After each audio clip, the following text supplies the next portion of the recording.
오늘은 사순절 두 번째 주일입니다. 여러분, 사순절은 지난주에 말씀드린 것처럼 예수님께서 우리를 위하여 십자가에서 돌아가시고 부활하신 그 날들을 기다리며 우리가 예수님의 고난을, 슬픔을 묵상하는 시간입니다.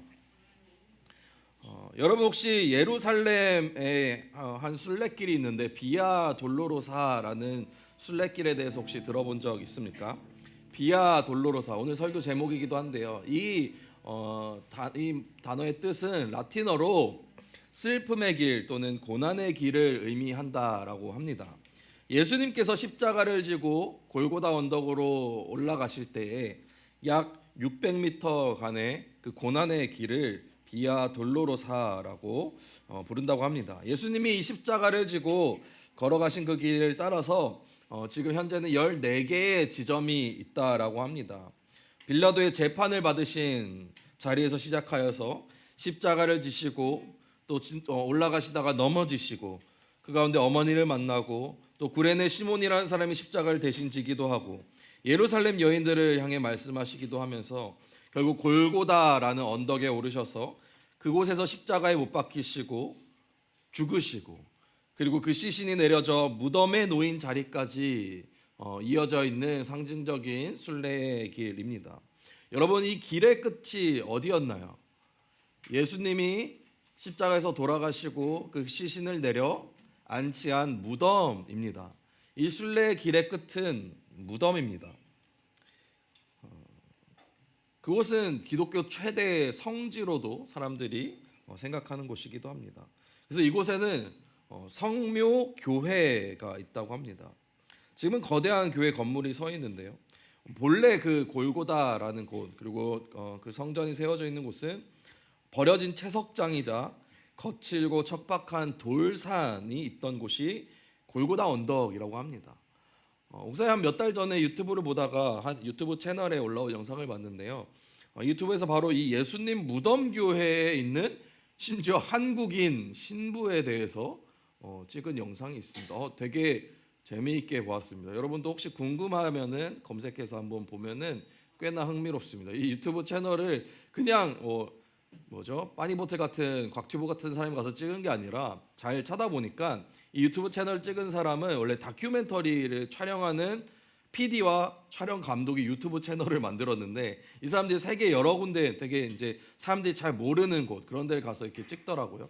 유튜브에 올라온 것을 봤는데 되게 흥미로웠습니다. 여러분들도 혹시 궁금하시면 유튜브에 예수님 무덤 교회라고 검색하면 나오는 것을 볼 수 있습니다. 물론 실제로 예수님이 저곳에 묻혔나 그런 것을 우리가 정확하게 알지는 못하지만 되게 오랜 기간 전통적으로 저곳을 예수님의 무덤으로 사람들이 지켜왔습니다. 사람들은 이곳을 그렇게 기념하고 있다라는 거예요. 비아 돌로로사라는 순례길의 마지막 지점은 바로 이 무덤입니다. 그러나 우리가 반드시 기억해야 될 것은 예수님이 걸어가신 그 길 끝에 있는 무덤을 넘어서 예수님께서 부활하신 것을 우리는 기억해야 된다라는 것입니다. 그래서 비아 돌로로사, 이 십자가의 길, 슬픔의 길, 고통의 길이라는 이름의 의미를 넘어서 이 길은 슬픔의 길이 아니라 그 끝에는 생명으로 이어지는 길이 있다라는 것을 우리는 기억해야 된다는 것입니다. 오늘 우리가 읽은 고린도전서 15장의 말씀은요, 이 십자가에서 끝나는 그 복음이 아니라 부활로 완성되는 복음에 대해서 말하고 있습니다. 고린도전서의 말씀을 쓴 사도 바울은요, 이 복음을 전했습니다. 그리고 고린도 교회의 사람들은요, 이 복음을 받아들였습니다. 그리고 그 복음 위에 세워졌고 지금도 그 복음으로 구원을 받고 있다라고 사도 바울은 말합니다. 즉 복음이라는 것은요, 과거에 일어났던 일들을 역사적으로 이야기하는 것이 아니라 지금도 우리에게 영향을 미친다라는 거예요. 한번 이 말씀에 대해서 오늘 한번 나눠봤으면 좋겠습니다. 우리 1절 말씀 한번 다 같이 읽어볼까요? 1절 말씀 함께 읽겠습니다. 시작. 형제들아,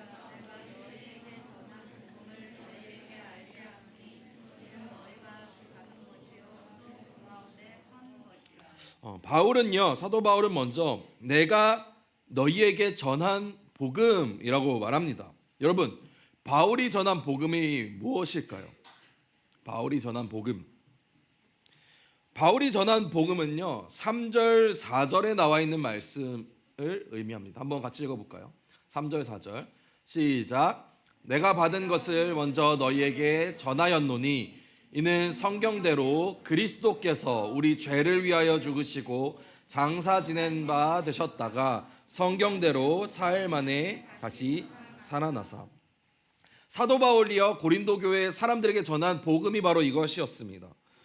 이 땅에 구약 성경의 예언에 따라 이 땅에 오신 예수님께서 우리 죄를 대신하여 죽으셨고 십자가에서 돌아가셨으며 사흘 뒤에 부활하셨다. 이것이 바로 사도 바울이 전한 복음입니다. 이 복음의 내용은요, 사도 바울이 만들어낸 것도 아니고 지어낸 것도 아닙니다.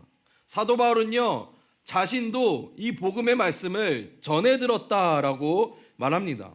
3절 말씀을 다시 보면요, 사도 바울이 이렇게 말해요. 내가 받은 것을 너희에게 전한 것이다 라고 분명히 밝히고 있습니다.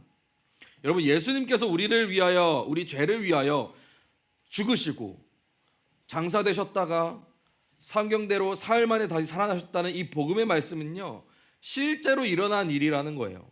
그리고 이 일이요, 바울이 지어낸 것도 아니고 제자를 통해서 전해져서 바울에게까지 전해졌고 또 교회를 통하여 이 말씀의 복음의 말씀이 전해졌고 지금 이 시간 여러분에게도 전해지고 있다라는 것입니다. 이 복음의 말씀은 그렇게 우리에게까지 전해졌다라는 것이에요. 바울은요, 고린도 교회 사람들에게 이 복음은 너희가 받은 것이다 라고 이야기합니다. 여러분, 이게 무슨 말일까요? 복음을 받았다. 사도 바울은요, 자신이 고린도 교회 사람들에게 복음을 주었다라고 말했어요. 복음을 줬어요. 그리고 고린도 교회 사람들이요, 복음을 받았어요. 어떤 편지 같은 걸까요? 이렇게 복음을 이렇게 던져주면은 여러분들이 이렇게 복음을 받는 것, 이게 어떤 의미일까요? 여러분, 제가 지금 여러분들에게 복음이 무엇인지 설명했습니다. 예수님이 우리 죄를 위하여 이 땅에 오셨고 우리 죄를 대신 짊어지시고 십자가에서 돌아가셨고 사흘 후에 부활하셨다. 이것이 복음의 말씀인데 제가 지금 여러분에게도 이렇게 선포하고 있지만 사도 바울도 고린도 교회 사람들에게 선포했다라는 거예요. 근데 사도 바울은요, 내가 이렇게 여러분에게 전했을 때 이 복음을 너희가 받았다라고 말합니다. 이 받은 것은요, 들은 거랑 달라요. 여러분 지금 제가 말하는 목소리가 들리시죠? 이 들은 것과 받은 것은 조금 다른 의미를 가진다는 거예요. 복음을 받았다라는 것은요, 내가 들었고 지식적으로 알게 되었고 그것을 믿었다라는 것을 말합니다. 그래서요, 교회에 다닌다고 해서 여러분들이 설교 시간에 설교를 집중해서 한번 들었다고 해서 여러분이 공과 시간에 선생님들과 이 말씀에 대해서 공부했다고 해서 여러분들이 이 복음을 알게 됐고 듣게 된 것이지 받게 된 건 아닐 수 있다는 거예요. 이 말씀 무엇이냐? 복음을 믿어야지만 받게 된다라는 것이에요. 여러분, 이 경험 여러분 아마 많이 해보셨을 거예요. 제가 지금 말하는 이 내용들 아마 여러분들 교회뿐만 아니라 내가 받아들인다라는 것에 대해서 아마 많은 경험을 해본 적이 있을 거예요. 바로 여러분이 학원 다닐 때 그런 경험을 많이 하게 됩니다. 여러분, 유명한 인터넷 강의 강사 선생님들의 강의를 듣던지 아니면은 여러분들이 유명한 학원에 가서 요즘은 등록하기도 힘든 학원들 있잖아요. 그런 학원에 가서 강의를 들었어요. 성적이 오릅니까? 그 학원의 강의만 들으면 성적이 올라요? 저 선생님들 1타 강사의 강의만 들으면 성적이 오릅니까? 아니죠. 여러분들이 강의를 듣고 여러분 것으로 받아들여야, 여러분의 지식으로 받아들여야 그것이 여러분의 성적 향상으로 이어진다라는 거예요. 마찬가지로요, 여러분이 얼마나 훌륭한 신앙을 가진 부모님 밑에서 태어났는지, 아니면 얼마나 설교를 잘하는 목사님을 찾아다녀서 그 말씀을 듣든지, 아니면 여러분에게 어떤 정말 최고의 방식으로 여러분들의 신앙 교육을 하든지 간에 여러분이 여러분 마음에 하나님이 이 세상을 창조하신 분이시고 예수님께서 나의 죄를 대신하여서 십자가에서 피를 흘리셨고 예수님이 부활하셨고 우리도 그렇게 부활하게 된다라는 것을 여러분이 믿지 않는다면, 여러분들이 받아들이지 않는다면 그 사람은요, 복음을 받지 못한 사람이라는 거예요. 그러나 예수님의 이 십자가와 부활이 나를 위한 것이다 라는 것을 여러분들이 믿고 받아들이면 그 복음은 여러분들에게 복음의 말씀이 된다는 것입니다. 그리고 바울은 이어서 한 가지 더 말합니다. 그 가운데 선 것이라. 복음 위에 세워졌다라고 말을 합니다. 이 말씀의 뜻은 무엇일까요? 여러분, 복음을 듣고 받아들여 믿는 것에서 끝나지 않고 우리는 복음 위에 서 있는 사람이 되어야 된다는 거예요. 복음 가운데 선 것은요, 우리의 삶이 예수님의 십자가와 부활 위에 세워진 것을 말합니다. 즉 다른 기준으로서, 세상의 기준으로서 살아가는 게 아니라 하나님의 자녀로 살아가는 것을 말합니다. 예수님께서 나를 위해 돌아가시고 부활하신 것처럼 우리의 인생의 이 짧은 세상 가운데 어떤 목적을 두고 살아가는 게 아니라 하나님 나라의 영원한 생명을 우리는 바라보고 살아간다 라는 것을 믿고 그 마음을 가지고 세상을 살아가는 걸 말하는 거예요. 여러분 한번 생각해 보세요. 여러분 중학교에 배정됐고 고등학교에 배정됐고 새로운 학교에 가는 친구들도 있을 거예요. 새로운 반에 배정됐고 그 반에서 내가 친한 친구도 있지만 친하지 않은 친구도 있고 내가 원하는 선생님도 있었지만 원하지 않는 선생님도 있을 거예요. 여러분 그런다고 해서 여러분 세상이 끝납니까? 여러분 이제 고등학교 친구들 학교에 올라가게 되면 3월 달에 3월 모의고사를 곧 보게 될 겁니다. 여러분 3월 모의고사 고등학교 1학년 때 본 3월 모의고사의 성적이 수능까지 간다는 말도 있지만 아닐 수도 있습니다, 여러분. 근데 여러분 그 성적표를 딱 받아들였을 때 그 성적이 여러분의 인생을 그냥 끝내버리는, 그냥 한순간에 끝내는 그런 것입니까? 그러지 않다라는 것이에요. 그런데 우리는 너무나 세상에 있는 어떠한 사소한 것 하나하나에 목숨을 걸고 그것이 내 인생의 전부라고 생각하고 살아간다는 거예요. 그러나 사람들은 그렇게 살아갈 수 있어요. 그러나 그리스도인은요 조금 다르다는 거예요. 분명히 중요합니다. 여러분 시험 보는 거 중요해요. 그렇다고 해서 여러분 집에 가가지고 엄마 목사님이 그거 하나도 안 중요하대 이렇게 말하면 안 되고 중요해요. 그러나 그것이 인생의 끝이 아니라는 거예요. 그럼 인생의 여러분 목적은 어디에 두고 살아가야 돼요? 시험을 넘어서 뭐 대학교 혹은 회사, 직장, 아니면 가정을 이루는 것, 아니면 여러분 어떤 꿈의 목표를 달성하는 것 중요하죠. 그러나 궁극적인 그리스도인의 목표는요 하나님 나라에 가서 우리가 받은 그 구원을 누리는 거예요. 영원한 생명을 누리는 것입니다. 그것이 그리스도인 하나님의 자녀의 궁극적인 목적이라는 거예요. 여러분들이 지금 이 귀한 주일 아침 시간에 피곤한 몸을 이끌고 이 자리에 나와서 예배를 드리고 이 복음의 말씀을 듣는 것의 목적이요, 여러분들이 내일 모레부터 계약하게 되는 그날부터 하나님 잘 지내게 해주세요 이런 소원의 마음을 가지고 예배를 드리는 것이 아니라, 물론 그런 기도도 하겠지만 궁극적인 목적은 오늘 전한 그 복음의 말씀을 내가 받아들이고 그 복음 위에서 이 세상을 살아가기로 다짐하는 그러한 시간이 되어야 된다라는 것입니다. 그리고 이 복음의 말씀은요 그때 당시에만 유효한 게 아닙니다. 이 복음의 말씀을 보면은 다 과거의 일이에요, 그죠? 2000년 전에 예수님께서 이 땅에 오셨고 십자가에 매달려 돌아가셨고 죽으셨고 부활하셨다. 다 과거의 일을 이야기하고 있습니다. 그러나 이 복음은요 과거의 어떤 역사의 사실을 말하는 게 아니라 지금도 우리에게 능력이 있는 것이라고 말합니다. 2절의 말씀 우리 다 같이 읽어봅시다. 2절 말씀 읽겠습니다. 시작. 너희가 만일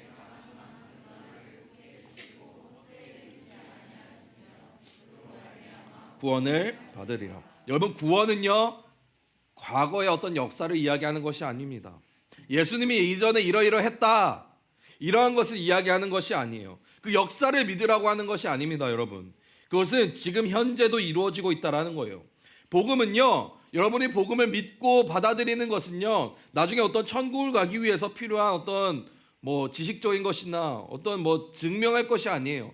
나중에 여러분들이 죽은 다음에 하나님 앞에 서가지고 하나님이 야 복음이 뭐냐라고 물어봤을 때 복음은 이러이러한 겁니다. 오케이 통과, 너 천국 가.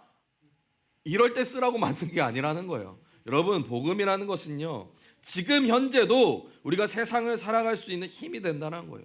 예수님이 나의 죄를 용서하셨다는 것은요 여러분들이 매일매일 죄를 짓고 매일매일 하나님 앞에 부끄러운 모습으로 살아간다 하더라도 하나님께서는 그 우리의 죄를 용서해 주신다라는 것이 우리에게 위로가 되고 세상을 포기하지 않고 살아갈 수 있는 힘이 된다는 것입니다.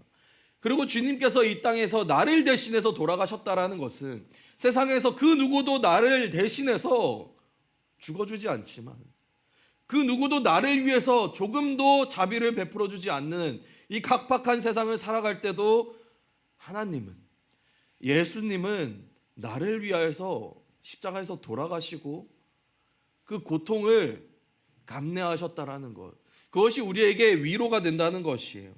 그리고 마지막으로 주님께서 부활하셨다라는 것, 그것이 우리에게 희망이 된다는 것입니다. 여러분, 세상을 살아가면서 늘 성공만 할 수는 없습니다. 모든 사람들이 여러분이 상상하고 바라보는 사람처럼 다 성공할 수 없어요.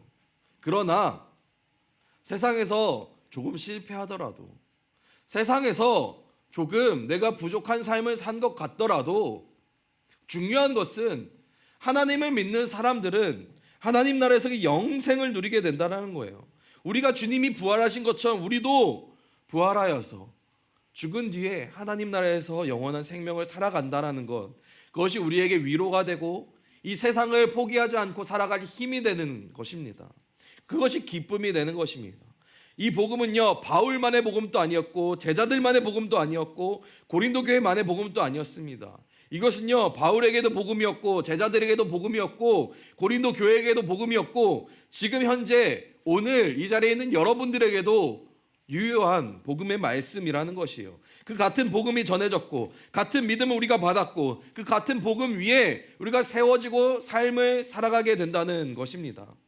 여러분들이 이제 내일 모레부터 개학하여서 세상을, 학교를 살아가게 될 거예요. 그곳에서 많은 친구들도 만나고 어려운 일도 겪게 되고 힘든 일도 있고 시험을 마주하게 되고 물론 기쁜 일도 있고 행복한 일도 있을 것입니다. 그러나 그 길을 걸어갈 때 여러분들 이제 복음 위에 세워진 사람들이라는 것을 기억해야 됩니다. 우리 개학 준비 수련 때 나눴던 것처럼 세상에 속한 자들이 아니라 하나님께 속한 자로서 우리가 살아갈 수 있어야 된다는 것이에요. 사순절은 바로 그 길을 기억하며 걷는 시간입니다. 우리가 십자가를 묵상하고 예수님의 고난을 묵상하지만 그 순례의 길 끝에는 무덤이 있겠지만 우리는, 그 복음을 받아들이는 우리는 그 무덤 뒤에 부활하신 주님을 바라볼 수 있어야 된다는 것입니다. 그래서 우리가 걸어가는 이 세상의 길도 실패나 절망이 아니라 부활이 끝에 있다는 것을 우리는 늘 기억해야 됩니다. 우리는 항상 세상을 살아갈 때 걱정하고 염려합니다. 여러분, 많은 친구들에게 기도 제목을 물어봐요. 이제 개학을 앞두고 여러분들 어떤 기도 제목이 있습니까? 물어보면 많은 친구들이 이런 걱정하는 기도를 많이 합니다. 반 배정을 받았는데 좀 친한 친구도 많이 없고 또 새로 적응하는 것도 좀 어렵고 걱정도 되고 이제 고등학교 들어가는데 수험생활 준비해야 되는데 이제 고3 진짜 수능을 앞두고 있는데 많이 걱정됩니다. 두렵습니다. 무섭습니다. 혹은 내가 실패할까 봐 좀 두렵습니다. 이런 기도 제목을 많이 합니다. 많이 냅니다. 당연히 두렵죠. 당연히 무섭고 당연히 걱정이 되겠죠. 그러나 우리는 기억해야 됩니다. 그 길 끝에는 실패의 길이나 혹은 여러분들이 어떤 증명을 해야지만 그 도착지에 도달할 수 있는 길이 아니라 이미 그 길의 끝은 정해져 있다는 거예요. 그 길 끝에는 주님이 부활하신 것처럼 우리도 부활하게 된다는 것입니다. 복음을 받은 사람의 길의 끝은 언제나 영원한 생명, 하나님이 주시는 복이 있다는 것입니다. 그래서 이 사순절을 보내면서 우리는 슬픔에만 있는 것이 아니라 그 복음을 바라보고 그 희망을 바라보고 걸어가는 것이에요. 사랑하는 여러분, 사순절에는 우리는 다시 복음을 기억해야 되는 시간입니다. 나를 위해 십자가에서 돌아가시고 나의 죄를 용서하시고 부활하신 주님과 같이 우리도 부활하게 될 것이라는 이 복음을 다시 받고 그 복음 위에 세워져야 된다는 것입니다. 이 복음을 붙들고 살아가야 된다는 것입니다. 그리고 그 복음을 전하는 삶으로 나아가야 된다는 것입니다. 예수님이 걸어가신 길의 끝이 부활이었던 것처럼 복음 위에 서서 걸어가는 여러분들의 길 끝에도, 저의 길 끝에도, 우리 선생님들의 길 끝에도 부활이 있다는 사실을 여러분 꼭 기억하시기 바랍니다.